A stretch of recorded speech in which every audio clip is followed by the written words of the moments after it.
All right, we are all here, Chicago 45. Jody, go. Okay, so Mr. Brad, I'm going to start with you to get the conversation going. And then our first question is about Obama. Was he good for the Black and brown people? Was he good? I'm gonna say yes, and I'll say for a few reasons. As a black man, and he's a person of color. Even if people say, "Well, he half white or whatever," he's a black man. He looked black, so he's black.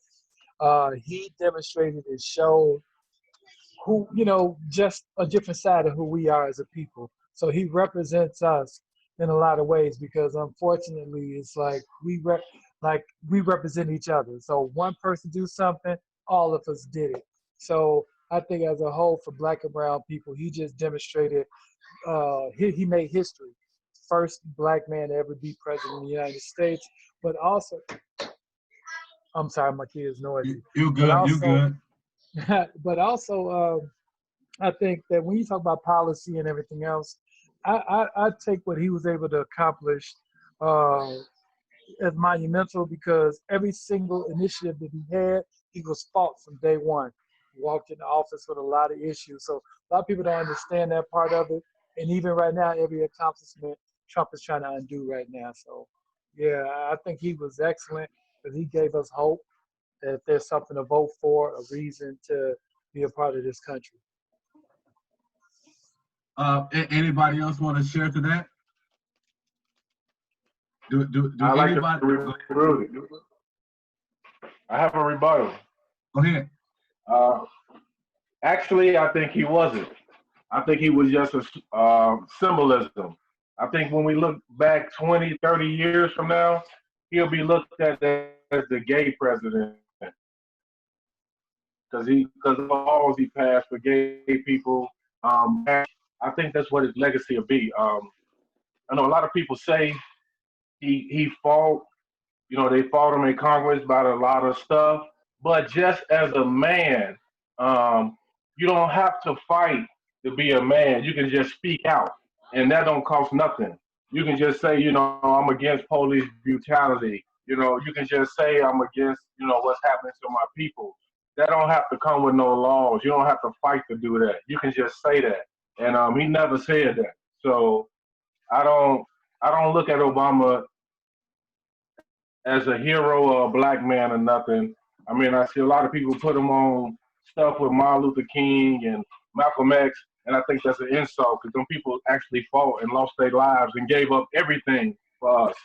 So no, I think he was just symbolism, and I think the things that you see going on today with riots and protesting, this would have happened 12, 13 years ago if Obama didn't become president. I think all this stuff would have happened right after Bush. Because if you saw the country was really on fire then, I think Obama just made everybody sit back and wait and just kept saying, okay, he gonna do something, he gonna do something. Before we knew it, it was 8 years, he was gone, and we still in the same situation. Leanne, you look like you had something, Leanne. That's it, Coach. It's a question. Like I kind of understand both sides of it, where you're looking at the symbolism. Anybody hear me? Anybody there? Yeah, we hear. The symbolism of a black man in office, which is a great symbolism for Black people, because then it shows that you can also achieve this. I think for a very long time, it doesn't seem like something that our children or even us as a community could aspire to. Like, you've never seen a Black president. So to have someone that looks like you, whether he's biracial or not, be in this office, it then gives everybody a different hope that they could achieve this dream as well. And I don't think that you would have somebody like today, like Kanye was saying, he's running for president, had we never had an Obama. However, I don't think he ever ran on a platform where I'm running as a Black president to help Black people. He ran on a platform as I'm running for a president to help the people of the United States. So did it change anything for Black wealth or Black socioeconomic status or anything like that in America for Black people? No, it was just more of an aspiration symbol. I think that he had more effect on change instead of just gay rights. Like, we had the ability to have like healthcare for all, which I think now with us being in a pandemic, we see is actually something that we really need. But we also see that everything that he tried to do, he was thwarted. And then now, since Trump's been in office, they've tried to peel back all of that and rescind everything that he put into place. So I think that his legacy kind of was a little bit tarnished by the current president, but also like us being up in arms. Like I know we're in this part where there's like a lot about race relations, but us being up in arms is different from us being able to affect change. So had all of this happened 12 years ago, that's fine, but what changes are we affecting by marching and protesting, which I think is necessary, just like I think the looting is necessary too, but I haven't seen any radical or systematic change that's come into effect because of all of it. Okay. I for me personally, I'm gonna push back. I feel like him being a symbol was the win itself. If that's all he was able to accomplish, him being a symbol is the win. Because now, as a black young boy, I get to go to school, and when we open that back of that history book, and you look at the presidents, when it was like only all the white in their own little boxes, you'll see somebody of color in that. They used to tell us you could be the president if you tried, but that was a lie. But now it's some truth behind it because we've seen it done. You know, not saying he was the first. I mean, we had people like Frederick Douglass, who was a trailblazer in his own right. But then we had Obama, who could sit in that same realm with those other white figureheads or white, whatever you want to call them. He can sit in that same space with them. Now, as far as him being able to create laws or do anything for the black people, if he was to run on an agenda for black people, it probably wouldn't have worked out for him to win. Let's just keep it 100. Like, he probably wouldn't have won from the jump. So we should all have been like conscious to see that he can't do that. He can't focus solely on us. I gotta have a black agenda. He ain't never gonna win. He was never gonna win on that. Now him fighting for the gays and Why not? hey, I'm all good with that because the gays needed their rights as well. So I'm all good. You got some? Yeah, a lot of people say that he can't run, or they can't run on a black agenda, or they can't run for a particular person or a particular group. But they do it every day. They do it for immigration. They do it for gays. They do it for females. I mean, they do it all the time. So But I mean, black is a little tougher. But black is a little tougher. It's just what it is. It's just what it is. Go ahead. Yeah, but it should Anthony, be. you got something? Anthony, you got something? It shouldn't be accepted though. I think there's a lot of points. So first, let me answer why it's tougher, because there's usually less than 35% black population in the United States historically. So it's tougher to run on that platform based off of just numbers. But I think you guys are right on the representation does matter. It's less gays than that. No one's ever been elected by winning the gay vote. It's a portion of it, but usually the most important vote is the evangelical free vote for United States, because that represents most white Republican church-going people between 25 and 75. And that's the biggest population in the United States. So that's where most presidents have won based off of that vote. That's usually the main vote. All the other demographics are swing votes. So if you get the black vote or the Mexican vote or the homosexual vote, that's just helping your bucket, or you need all those to win, not getting the evangelical free vote. As far as Obama, right now, any good that the current administration has been taking credit for, as far as economy being better, gas prices better, the stimulus checks, all that stuff was all done by Obama during his last term. Anything that Trump has done hasn't been seen yet. We'll know over the next 4 years, because it takes that long for legislation to show its historical value. Did it work? Did it not work? Obamacare is not actually called Obamacare. That's just what the media calls it. Obama actually didn't like the act that got pushed through, the bill that got pushed through, because he said this is better than what we have, but it's not right yet. But we don't have anything better, so let's push it forward and we'll keep fixing it. I can't call it Obamacare? What's that? I can't call it Obamacare? I love that but name. it's not what it's really called. Damn. They just they blamed him for that it wasn't good, but he's the first person that said, "Hey, this is going to pass, but it's not right yet. It's better than what we got, but it's not right." I think President Obama will go down as one of the most influential presidents of all time, based off of he was a black president. He's the first minority president. He had 0 scandals. It's been a long time since we had a president without a scandal. And sure. I think it's going to come out as more and more time goes by, how many actual death threats that he escaped. And I think we'll see that he was under duress the entire time he was under in office. Yeah. And he definitely is the only one that we know for sure twice people got into the White House while he was there with weapons. So that's pretty interesting too. Okay. Hey, Jay, you want to, Crystal, you want to add something? Yeah, I just want to name the fact that Barack Obama was running in a racist country. And so I think that a lot of what he had to do politically was much more moderate than what I imagine his like fundamental politics are, in order to push the needle forward slowly but surely. I think if we're talking about his views on gay marriage, for example, I think from the jump, Barack Obama was always down for that.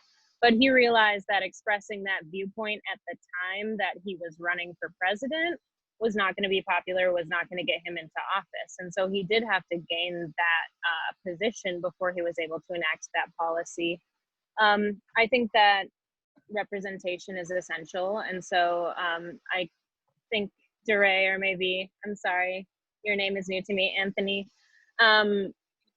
both stated that just by dint of being the first Black president, he has done something monumental for Black and brown people. I think he played everything really cool and really perfectly. And the reason that he was met with so much resistance every step of the way was because he was Black. I don't think that a white president with the same politics would have met the amount of resistance that he did for 8 years. And he handled it with a really cool head, which is to his, benefit. But I do want to also name the fact that the Obama administration deported, at least to my knowledge, more people than any other administration in the history of the United States. So was he always great for Black and brown people in all of the ways? In that way, he wasn't. So I think it's important to acknowledge that. For sure. Hey, Jada, have you voted yet? So you didn't get the chance to vote for PO. But I mean, coming up as a teenager, hearing like your neighborhood go crazy when Barack Obama was voted into office, like how did that make you feel as an inner city kid? I mean, honestly, it was like, okay. Like, I don't know. It wasn't like something so huge to me, but I think that's because like just starting out like voting like what, 2 years ago, a year ago, like it was just like, okay. Like, I don't know if politics, like I know I should be more like involved in politics, but I'm just like not. I don't know if that makes sense. For sure. We all learn at a different pace. I'm learning. Like, I understand what's going on. It's just not to the point where it's like I have a political like a political view and I'm like strong on it. If that makes sense. I get you. Yeah. So my next question is this, right? So I know we all say Donald Trump used the Bible like as a prop when the whole like riots was going on and stuff like that and all that. I'm gonna give this question to Leanne. All right. And you can follow in too. What role should the church play in social justice fights and fisticuffs? What role should the church play? Like, 'cause it don't play that same role as it used to, as far as like Dr. Martin Luther King or the Muslim, the brothers, being like in the forefront. Like, what role should that be? I mean, even like the churches back home, like there's not a lot of churches in the inner cities that's like actually activated that I remember. They wasn't really activated, like out there really moving and doing stuff. So how should the church and the pastors, I think Bradley was a former pastor, or he did some pastor studies. I don't know. Was that right, Bradley? Thumbs up? something like that. So go ahead, Lee. I guess it depends on which church that you look at. I think like Saint Sabina is at the forefront of protesting, especially gun violence in Where's that the at? South Side. Huh? Saint Southside? Sabina? Yeah, South with Side? Father Michael Flager on the South Side. What about West Uh, Side? West Side churches? you know what? I really don't see a lot. Oh, well, no, let me take that back. Let me roll it back. I think Reverend Ira Ackery is kind of very into political stuff. So I'm gonna roll that back. He does talk a lot about that. I think that we don't get the media attention. I don't think the church is not out there. I think we don't get the media attention that some of the other people get when they're out there. I don't think we get the cameras on the lights and cameras like when Black Lives Matter are out there on the forefront. You get a lot of the splash, the cameras, the lights, camera action for them because they're such a controversial group. But I don't think that we put the spotlight on the pastors. I think there is like a coalition for them to kind of march and protest.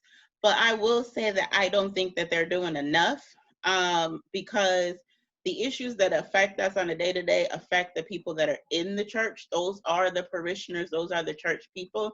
And I think that if they start to see them go out and protest and be more like Jesus and turning over the tables and everything like that, that the people inside of the church would be more activated too. For me, it's kind of sad that they try to relegate their protests to just the four walls of the church. I think the church is supposed to be out and amongst the people. So I would think that they would be in the forefront. I think they would be out there trying to march for equality and to make sure that we have the resources that we need. So for me, it's a catch-22. I think some people are out there, but I don't think enough of them are out there. And I think the ones who are out there don't get the media attention to let you know that they're out there. Chris, you want to add something to that? Yeah, so I need to make the disclaimer that I'm not somebody who goes to church. Sorry, Bradley. Neither am I. Like, so yeah. let's be clear, me either. Me neither. So my history is like a lot of church for 18 years and was inundated with a lot of church and studied religion pretty extensively.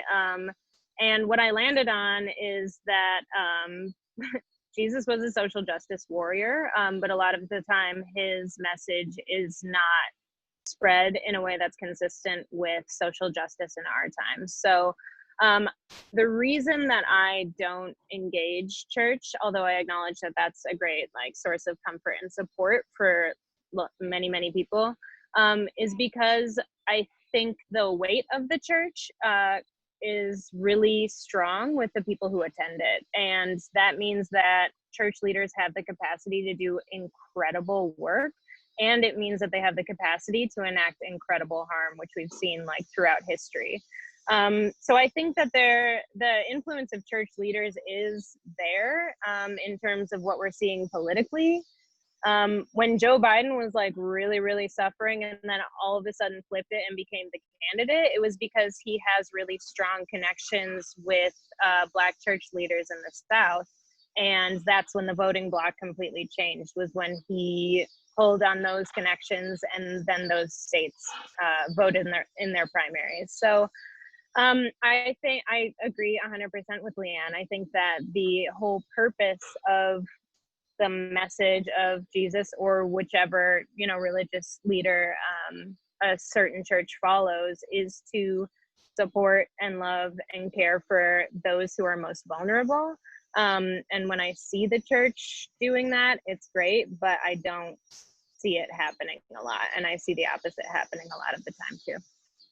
Hey, Don, do we need the church help in this particular case? No, we need to burn them all down. Oh, okay. We need to get rid of all the churches. The church is probably the worst thing in the community. Okay. We need to get rid of them. The reason why is because, just like she said, the young lady said, they don't practice what they preach. If they practice what they preach, they'll be doing what they're supposed to. They'll be in the streets like Jesus was, fighting for the common people. And the people that's in need, to clothe the naked, feed the hungry. That's what they would do, but they're not doing that. The churches have become just institutions. That's now. I mean, they no different than the vice lords or the disciples or anybody. They're just sucking money out of the community and doing whatever they want to do, and that's not good. I mean, and another thing, the stuff that they preach is really not good for warfare. You can't teach people. You can't make people comfortable being destitute or being broke. That's not a good thing. You need to want people to want to have things. You can't tell people love everybody and your enemy. You can't win war like that. So we can't have them at the forefront of fighting anything. And the thing that's really sad is that we got so many churches that got facilities, they got space, and that's got money, but they're not doing anything in the community. So I think we need to get rid of all of them. They can get rid of all of them because, I mean, it's not helping the community. Anything that's not helping the community, we can get rid of. Any person, any corporation, any business, if it's not helping, get rid of it. Okay, is there a way that we can, I'll shoot it to Brad, is there a way we can change that narrative, like what he's talking about? Because I understand that as far as if they ain't helping the community, get out the community. But there are some churches I've seen, like the small few who I've seen personally, like actually grassroots out there, like foot soldiers out there moving. Is there any way we can kind of change that? Right, but I mean, Bradley? Yeah, so the way I look at it, and just for clarification, when I started working in nonprofit work, that's been the ministry work I've been doing because I've always believed that the way churches operated is for the 20th century. We're in the 21st century, and then the reality is that church membership has dropped dramatically over the past 20 or more years.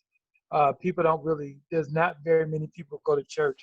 Most churches are full of old people. And so, but those are also old people, the people who vote as well. So, but I look at it, it's, we always look for who can help and who can save. The problem is we got a society that, where we don't believe in anything. So because of that, there's no foundation for where everybody is starting from. So I think that when it comes to transforming and changing, I think it's kind of like the work that you experienced. That like I worked with you, Direct, and then you in turn took and started working with other people. There wasn't no preaching involved. I didn't do none of that stuff. I just loved you, and so I'm gonna be there for you. And absolutely, how do we get people involved on that level and doing that? That's exactly my method for how I got to D-Ray, Jeremy, Mike, all them guys, like, oh, come and play ball. But then eventually working with them over time, but seeing the humanity in people. And so churches, I think, just like, I'm against all that. Because it misses the mark in what the real purpose and intent of what things are supposed to be. I'm hopeful though. Like when I look at it, it's I think people are doing what they think they know to do and what they think is best to do. I think that right now it's a matter of education, culture, history. We've been lied to for over 400 years. You have indoctrination. You got this mentality. We're black folks, in general, people of color, on all different spectrums of understanding things. And because we've been divided into thinking, and people have been placed in higher up and others in lower places and things like that. So I think that it's just a measure of education, learning, people's really sharing what they have. And then something about self-interest is important. We got to be able to speak to people about what's going to impact them. So even Jada, like she said, she's not political, but if she understood that if what somebody's proposing to do will impact what she wants to do, then she'll be all on board for it. Or if there's a way that you get it, but that's a part of getting that message out. So I think that, I don't even rely on churches when people come to me and say, Bradley, we need to get into the church. I'm like, no, you don't. I want to get the churches out here. So, to convince them, that's a retirement home. We want to get where young people are. You got to go on these corners. So, with opportunities and different things that we can do. Okay. Okay. So my next question is towards Anthony. Hold on, Joe. Leanne had her hand up. A question, because I do agree with Mr. Bradley, and I do think that Build is one of the nonprofits that's really like affecting and doing some change within the community. But what about the fact that a lot of the nonprofits that are in these Black and brown communities are not run and led by Black and brown people? So then sometimes they don't necessarily get out amongst the people. Not all of them, I'm not gonna say everybody, but there are a lot of groups or organizations in our communities that stay in their offices, get grant money to help the community, but don't necessarily get out in the community and really affect the change that you're talking about.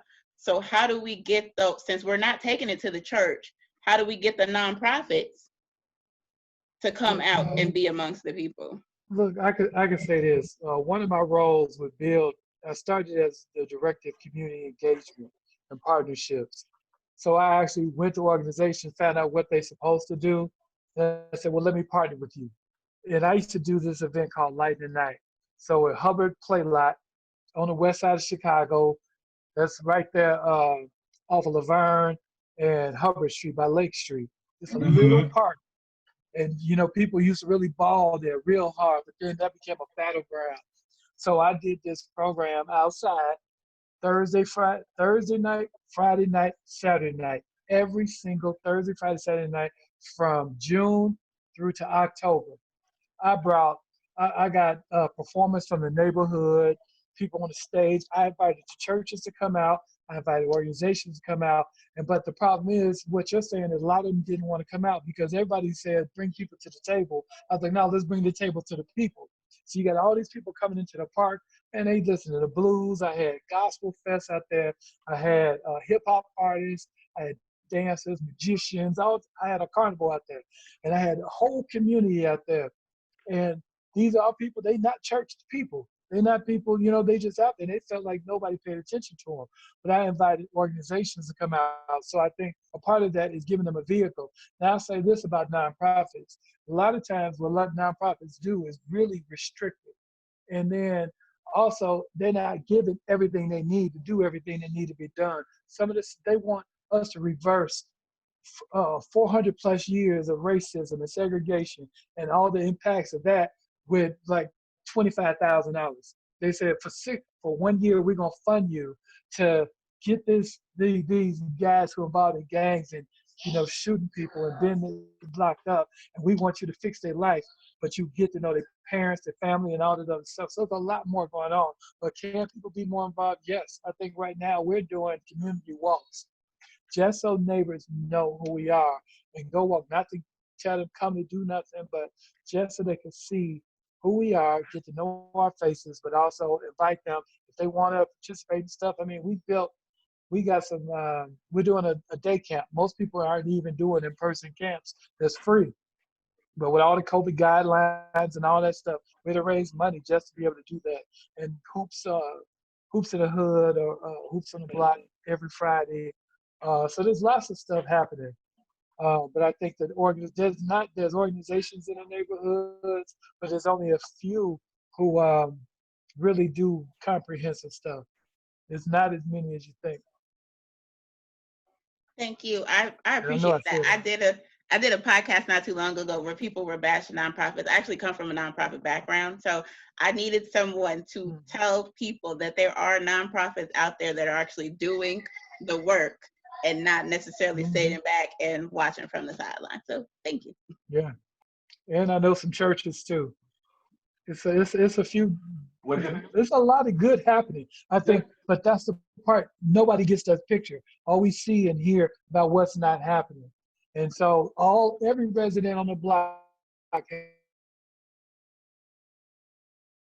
we all got a responsibility. So we can hate, we can talk about and tear down, but our part is, what are we gonna build up? What are we gonna do? What are we gonna role model? What are we gonna say to the guys on the block, as opposed to, well, can Obama fix that, or can Trump fix it as somebody else? What can we do on our own blocks? Okay. Hey, Joe, go ahead, Joe. Okay, so I had a question for Anthony, and then where is the silver lining in this chaos that's going on for Black and brown people?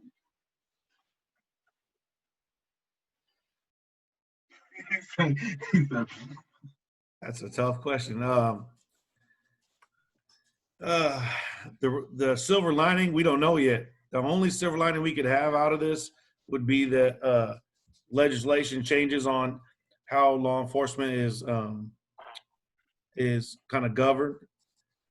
If that changes, then yeah, we have a great silver lining. Yeah, a bunch of bad stuff happened, but moving forward, I know if I can move forward knowing in DeRay and Bradley, if we know we get into contact with law enforcement, that goes on, that we have the confidence that this person's going to get dealt with accordingly, then yeah, we have a silver lining with all the chaos that's been going on.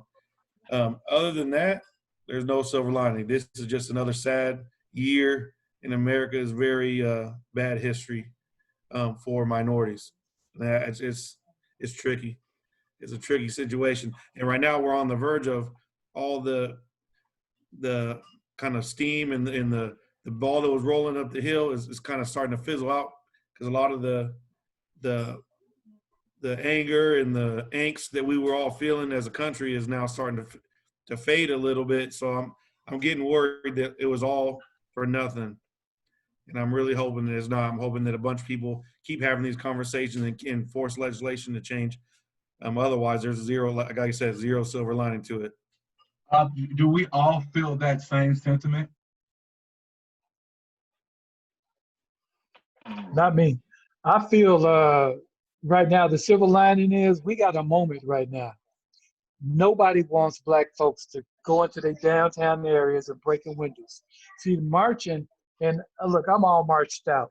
I've told my people that when they want to come do a peace march, I don't want to do no marching unless we marching to something. There's got to be some opportunity lined up. But we got a silver lining right now.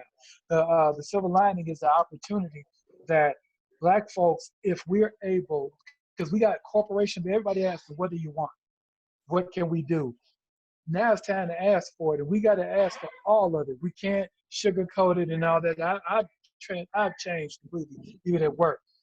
I'm not apologizing for nothing no more. I'm not apologizing at all. It is what it is. And so I think that the silver lining is now people are asking. Now there's a whole subset of the mainstream population who now say, oh, wow, police are abusive. They are killing Black men. Oh, wow, because they had to see George Floyd die. And I can't even get that out of my head. And I'm not going to let it go. I mean, everywhere I can post, I'm posting about it. So we got to talk about reparations and everything else because how we got here is more than just police brutality. It's the fact now people are starting to see it's a system.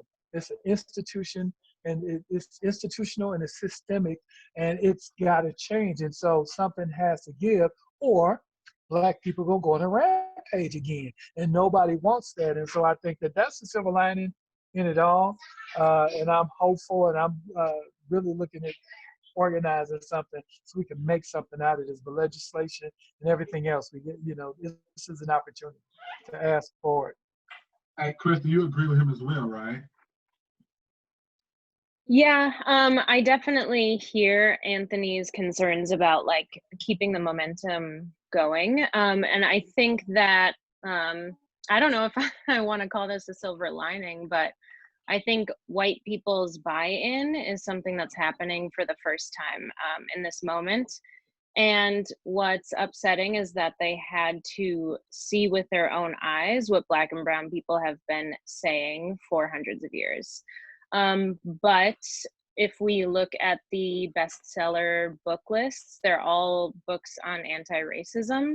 I think that a lot of this moment has introduced the concept of privilege to white people for the first time for a lot of people who have never been taught that they operate in a world that privileges them.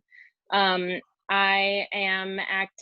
not marched out. I'm never gonna be marched out, I don't think, but that's my job as a white person to be showing up and be making noise.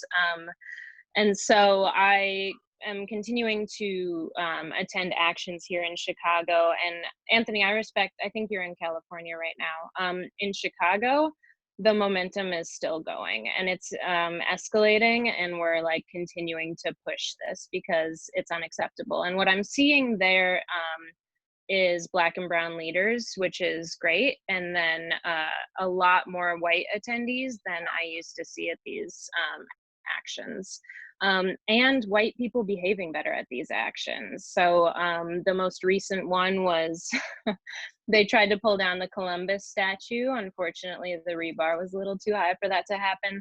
But when the police got aggressive and started to push on to the protesters, white people created a barrier with their bodies. And that's something that never would have occurred to white people in the past. And we maybe didn't win that one. But all that to say that like white people are being held accountable and maybe thinking about this for the first time. I've seen so many like middle-aged white ladies walk past me and I'm hearing the words anti-racism, which would have never happened prior to this. I'm hearing them express their feelings about what they saw in the video of George Floyd's murder. And I think that this is a moment, and I think that it's our job to make sure that it doesn't fizzle. Okay. Well, Don. I would like to comment. Huh? I would like to comment on that, on the silver lining. You want to? You want to go on that? Absolutely. For sure. First of all, I was going to segue into. I know you helped raise me throughout my whole life, and you gave me a lot of a game on like how proud you should be to be Black. You gave me Hidden Colors. You gave me Black Panther pins. You were like, oh no, you took us to what was the movie called? Fruitvale Station. You took us to Detroit. So I know you see a silver lining in all of this. Absolutely not. This is just like the new pair of Jordans coming out. This is nothing but a fad. These ain't nothing but the new Jordans coming out. This is, if you just look through history, all this stuff has been done before, and nothing have came from it. I mean, with all the Black Lives Matter, with everything that's going on, you don't hear anything about legislation being changed. You don't hear anything about funding being changed. You don't hear any of that stuff. That's the stuff that changed. First of all, this is not our movement. This is not a Black person movement. This is a white person media movement, and they can change the movement and the momentum anytime they want. They just have to take it off TV and say, we're gonna talk about this now. You know what I'm saying? We're not talking about that today. So it's not our movement. Real change, when you see real change in the real movement, you're gonna be scared to go outside. That's the real movement. That's the real movement. When you see change, you'll be scared to go outside. People that's out there marching out, they just marching because it's something fatty, it's something new. You can stop all that shit today. All you gotta do is go out right now and say, okay, y'all want equal opportunity, y'all want equal rights? Okay, white people, well, you gotta give up half of your shit. You gotta give half everything and give it to Black people. They gotta have schools like Oak Park and Fenwick on Laramie. They'll say, oh, ho, we didn't know y'all was talking about that. Ho, no, we just talking about that. As far as police brutality, we don't have to do anything for police brutality. All the police got to do is use the laws that's on the books when you shoot somebody. It's like if D-Ray shot a dude in the back running away, he getting a murder. Same thing with the police. That's it. We just gotta make them enforce the laws that's on the book. We don't have to defund them. We don't have to do anything. We just gotta make them treat the police just like you treat D-Ray. When D-Ray go in, he gets charged on the first day. He don't get to go home to his family. You don't get to go home and think about it. Y'all gonna think about it if y'all gonna charge him. No. When the guy George got murdered, it took them months with all the billions of dollars that was lost from protests and vandalism. They still didn't charge the police.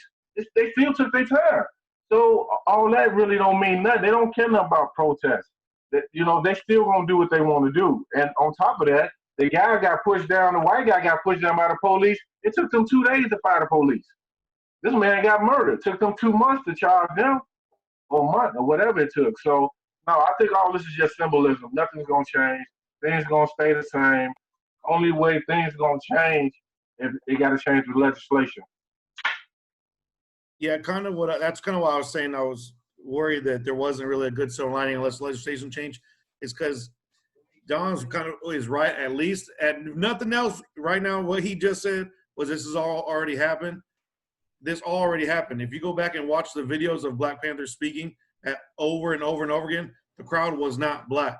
The crowd was majority white people. It was majority white women, college students, white men, college students that were listening and going out and protesting with them.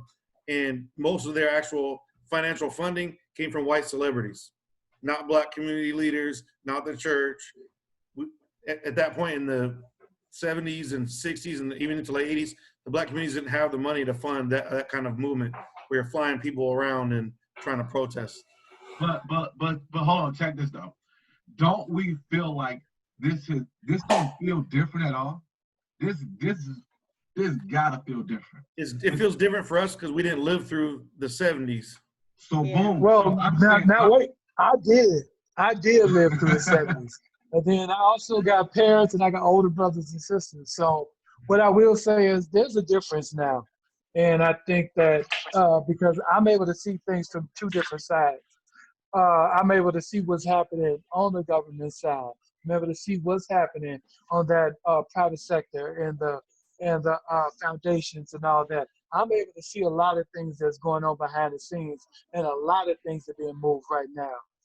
When it comes to when you talk about defund the police, what they're talking about is look again at how our cities allocate their budgets. It's about moving money to where it needs to go. And so there's a lot of things happening right now. But if we take the attitude, nothing's going to change and nothing's different, nothing's going to change and nothing's going to be different. So I think that's born out of us. That comes through us and that's going to come by us. And because a lot of people are going to be saying the same thing and stay on the damn couch. And so if you're not moving, ain't nothing going to happen. For sure. I think Hey, Bradley, let me know if you get some of that 100 million everybody giving away, man. We can use that. Mayhem. I think it's so different. I think that you got to think about the timing, the pace that people can get this information is the biggest thing the 70s didn't have. We got social media behind us. How quickly the news spread around to the whole United States. Then it what? Got on the boat, went to China, got on the boat, went to Africa, got on the boat, went there. I mean, it literally took over the world in like 2 days or so. And that's how fast it went. I think that is the biggest difference. I think another biggest difference is this. If me and Jada and Jody we would have never did this for Trayvon Martin. We lived through the Trayvon Martin thing. We lived through it. But it didn't really touch us because it wasn't as fast like it's this. This is like, you got I'm still a youth, and these are real youth on here talking about how we get changed. I think that in its own right, if you got a kid who 14, 15, hey dad, hey mom, what happened on TV? Why is this happening? Okay, cool. All right, I want to watch this movie with you. I want to learn about my heritage. I want to learn where I come from. I think that is the biggest thing. I think we get so used to, we want to hit the home run so bad, and we don't get it. We just like stop swinging. If you get your single, get on base, all right, let's make it to the next base. Well, it's not going to happen overnight. It's not going to happen. It's 400 years of bullshit. And like, we got probably 2 days where we got what we wanted. So we going up an uphill climb with a bike with no wheels. That's how hard this journey is going to be. So I think we take the wins that we are getting, even just like far from none, we take those wins and we be proud that we pushed the envelope or we pushed the bike up to here just an inch. Because we ain't going to get everything we want. It's just not going to happen. They won't never let it. Why not? Go ahead. Why not? Why can't get everything we want? Everybody else getting what they want. Why not? Because there's a system in place that we have yet as Black people to come together with an accurate plan. Like we on here and we got two different. Do we need a plan? We know the No, system we is don't broken. need it. We know the system is set up against us. I want to get to a point where, like, I appreciate that Krista is out there on the front line, but I want to get to a point where white people do not have to barricade Black bodies because they're afraid that somebody's going to die. You don't need a system for that. You know that's wrong. Fix it. I totally agree with you. You'll need an agenda for that. That's not something that I need an agenda for. And since there still hasn't been justice for Breonna Taylor, yeah, there is. We saw George Floyd die on camera. We saw him die on camera in a sinister way. We saw a man have his foot on his neck for 8 minutes. But just because everybody is now a journalist because they have a cell phone, that shouldn't be a call to action for everything. There are still people. Somebody died after that. We're not marching for this person. So it's the fact that we have to keep marching because if somebody Black or a Black man or a Black woman keeps dying in the streets, we know there is a problem. There doesn't have to be an agenda. Fix the problem. I'm gonna say this to you, D-Ray. So hold on, D-Ray, second. I think the plan is so valuable that we come together and have a concise plan on any and everything, whether it's we're gonna buy back our neighborhood. That's a plan we need to like actually do so we can police our own neighborhoods. We're gonna do. I asked my mom the other day, do you have like a organic food for your neighborhood? For her not to have those things, I blame that on fellow Black people who live in that community who don't bring that up enough. So it's up to us once again to devise a plan, plot, strategize, mobilize, and do these things. So when it comes time, if something like this happens, it'll be like, Whoopi, you got a great idea as far as like tax. You got a great idea as far as Black people putting money into one another. If we had all that together, if George Floyd died that day, and we say, you know what, we're taking all our money from this community unless something happens. Now we got what? We got power. But we had a plan that got us to that power, that position of power. Go ahead, Whoop. Okay. First of all, I'm gonna say it's good you got a feeling, but a feeling ain't gonna feed blue. So you need more than a feeling. You need money. You know what I mean? That's first of all. Second of all, everybody say we need a precise plan and all that. No, we don't. There's only two things needed. They need to cut the check. They need to pay Black people, and they need to just police the police like they police everybody else. Don't nobody know who the gay leader is, but they getting everything they want. They don't have an agenda, but they getting everything they want. Nobody know who the immigrant. They don't have a leader, a spokesman. They don't have an agenda later. That's not true. That's not true. That's not true. They definitely put a plan together. They definitely got leaders. They definitely got people out there like. Only thing they got that we don't have, they got the political party fighting on their behalf. George Floyd was not a hero. He was just a political pawn. He made it okay for the Democrat Party to come out and use him. And preachers and all the people, Obama, Joe Biden, all the people come outside until that man died. So he just was used as a political, like the young lady was saying. You know, they choose who we march for. We don't choose. They choose. They choose who death means more than the next person. So that's what I'm saying. This is not our movement. This is not us. This is a political movement. So hold on. So this is my final question before we hop off. I enjoyed this conversation. I'm gonna send it to Jada, and then everybody can kind of follow in as much as they want to. All right. So I know we all watch Instagram. You know, if you got more than 300 followers, say woohoo. Not me. I don't. Our dear Kanye West, right? I love Kanye to my heart. He don't put your head down. Don't hide, Anthony. Don't love Kanye. Love Kanye. Hey, gotta love Kanye. I know he is embarrassing us Chicagoans, us fellow people who love Chicago, and us fellow Black people. I know he is embarrassing us. Jada, how do you feel about Kanye West out there in these streets? Honestly, I feel like it's something wrong with him, like mentally. Like, I feel like it's more than just like him being with a Kardashian. Like, I feel like people make that as like because he's with the Kardashians, that's why he acts the way he acts. I feel like it's something more to that, if that makes sense. And then I feel like, I mean, it was a way that he gave, well, I don't know if he fully gave back to his community, like to the South Side, but like, I know his mom like still lived or like had a house over there or whatever. And I think Kim Kardashian like bought it back or something like that. But I don't know. I just feel like as Chicagoan, he should be doing more, especially now. Okay. And you put your head down. You was embarrassed of Ye. You can't be embarrassed of Ye. It's because I really love Kanye a lot. And he just at this point he's sick. It's obvious that he's help. I'm worried for him. I don't think if someone don't change, he's not gonna make it 20 more years. He's gonna be an artist that passes away early, and we're all shaking our head and sad about it because it's happened over and over in our history of people not taking care of themselves and then they're not here. He's too smart and too talented to do the things he's been doing, and there would not be anything wrong. I think at this point, he needs to just stay in the music studio and stay out of politics, and he needs someone in his camp needs to get him some help. I know I heard yesterday they are trying, and he's now irate at his family members and friends that He's mouse out. He ain't playing. He's not. Games. Hey, Jody. So as a young black girl growing up, you only get they only show you so many black, strong black women of power. And he tried to, how do you say, he shit on Harriet Tubman. How do you feel about somebody shitting on that Harriet Tubman and him saying things like that about Harriet Tubman? Because she's like, your mama.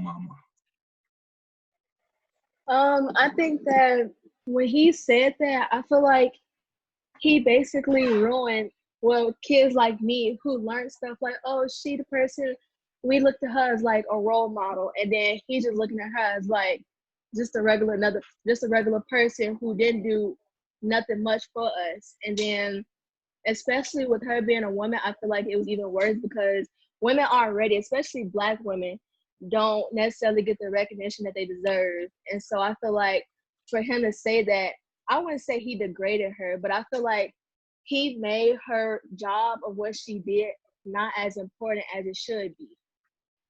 And so I think that like she's a big part of history. And so I feel like I don't know. I just think that especially and then it makes it worse because like he has a black daughter, even though she's not fully black all the way. She has a black daughter. And then she's going to learn about these things. And then next thing you know, she's going to hear her dad somewhere in the media saying, oh, even though you learn about this person, she's not anything special. And I feel like that's just really free slaves. Yeah. And I think to me it's disrespectful. So anybody else want to chime in on the Harriet Tubman? Because I was like, no, yeah. Real quick on Harriet. Once he said the Harriet thing, I knew something. Like I said, he's sick. Something's wrong. Because first of all, she's the first female in American history to lead a battalion in war, in any battle ever. She's the first one, and she's the first African American to ever lead a battalion in war ever. So if she did nothing else besides that, she's the most amazing black female in American history. Just off of that. So you had all the other stuff she did. So that's why it was like so awful. It was like, what in the world is he saying? But yeah, it was sad. Me having black daughters, I literally recently made the comment to my wife, we should have named one of our daughters Harriet. We messed up. So for him to go back and say something, I was like, oh man, here we go. I'd like to make a comment. Me and D-Ray talked about this earlier. The first thing is, Kanye ain't embarrassing nobody but himself. Black people got to stop doing that. Every time somebody do something that's black, oh, he embarrassing or she embarrassing us. No, they not. That first thing. That person have to embarrass themselves. They don't embarrass you. Joey, y'all queens, y'all Kanye don't have nothing to do with y'all. That ain't nothing but don't even get that energy. Third of all, this is nothing but racism. We the only people where they put athletes and entertainers out there to be scholars for us. He's no scholar, you know what I mean? And he wouldn't even be getting this attention if he was. If he was saying positive things or he was doing positive things, he wouldn't get this in media. Like he was saying earlier about the internet, this is the negative part about the internet. Racism take the internet and push negative images out there of people like Kanye, give him a platform when everybody knows he's a genius as far as a rapper or musician, but he's no scholar. And they wouldn't do that for no other race. They don't push athletes and entertainers out there to talk for them politically, financially, stuff like that. So Black people need to stop getting these athletes, which is one of the great things about the corona that we seeing now, that we can live without sports. So we need to stop giving our energy to athletes and entertainers because they're not the true leaders. The true leaders is on this line. People like D-Ray, everybody that's on this phone is true leaders. Those people they compromise because their money comes from outside sources and corporations. So no, he's not embarrassing nobody but himself. And this ain't nothing but a distraction to take your energy and put it into this garbage when you should be putting your energy into something else. So no, as far as the Harriet Tubman stuff, if you was really gonna talk about history, would you really go to Kanye to get history? No. So it's not. It's not even put energy in this because this is not the person. No black person is going to go to Kanye for to get no lecture about history. So this is just the media. This is just racism. How they put us out there. They put these idiots out there to talk about stuff they shouldn't be talking about, and they get them a platform when they shouldn't. When they should get people that's like on this line. We should be the ones getting $100 million to help in the community. We should be the ones that's voicing our opinion. But it don't work that way because all this stuff is led by financial racism of using Joey and them, the kids, as pawns for money. That's why you got the non-for-profits. They get the money, they play on the kids, they pocket a lot of money, go into salaries, and they don't never reach the kid because this is, years ago, kids were looked at as the future. Now they just looked at as monetary, how we can make money off kids. So yeah, kids shouldn't even put their energy into Kanye because that's not, buy his album, listen to him, but other than that, it's not necessary to listen to the guy. Okay. I love Kanye. If Kanye ever see this, Kanye, get back to making that slammers. You know what I mean? My beautiful black dark twisted fantasy. I want more of that. You know what I mean? Power. Give me more of that. This is it. I want to thank you guys for getting on here with us about an hour or so and just like having a conversation, an uncomfortable conversation, a comfortable conversation that needs to be had. We appreciate you guys. Jada and Jody, y'all got anything? Jada, she got her glasses on. She be out there jamming. Yeah, we thank you guys for hopping on with us. For all the viewers out there, if you are watching, like, share, what's the other thing, Jada? Subscribe, all that good stuff. We're gonna have we trying our best to do as much as we can. This is our 5th episode. We're gonna be done in 10 episodes. It's gonna be our first season. So 10 episodes, 1 season down, and boom. So when we get it, we gotta get the Cash App going. Oh yeah, we will get a Cash App going too, so we can get some donations and some fun and going on. Cause we want to, make it legit as possible. I need me a green screen or something like that. But thank you guys. I love all you guys. Chicago 45. We are out. Peace.